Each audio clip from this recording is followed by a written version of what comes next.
Beowulf, chapter 12. That mighty protector of men, meant to hold the monster till its life, leaped out, knowing the fan was no use to anyone in Denmark or of Beowulf's. Men had jumped from their beds, ancestral swords raised and ready, determined to protect their prince if they could. Their courage was great, but all wasted.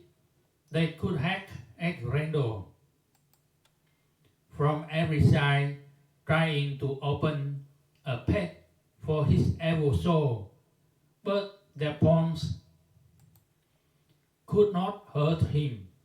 The sharpest and hardest iron could not scratch at his skin, for that sin-stained demon had bewitched all man's weapons, like spells that blunted every mortal man's blade.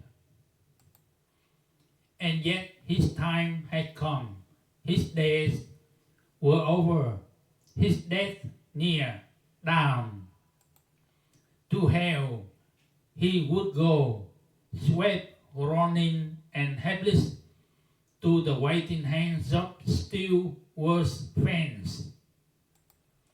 Now he discovered, once the afflicter of men, tormentor of their days, what it meant to fool with Almighty God, Grendel, so that his strength was deserting him, his claws bound fast, his last brave follower tearing at his hands.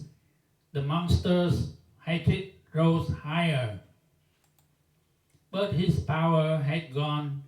He twisted in pain, and the bleeding sinews deep in his shoulder, snapped muscle and bone split and broke.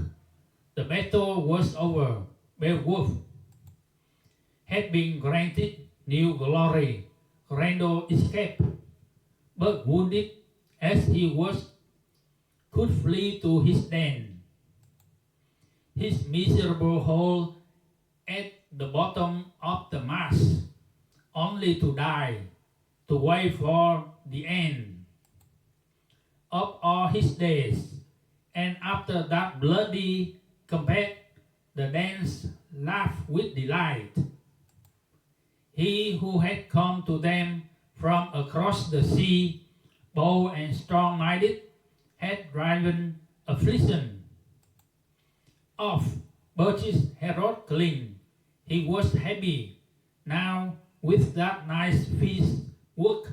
The Danes had been served as he'd boasted he'd served them. Beowulf, a prince of the Geats, had killed Grendel. And if the grief, the sorrow, the suffering forces on her Troger's helpless people by a bloodthirsty fan, no then doubted the victory, for the proof hanging high from the rafters where Beowulf had hung it was the monster's arm, claw, and shoulder, and all.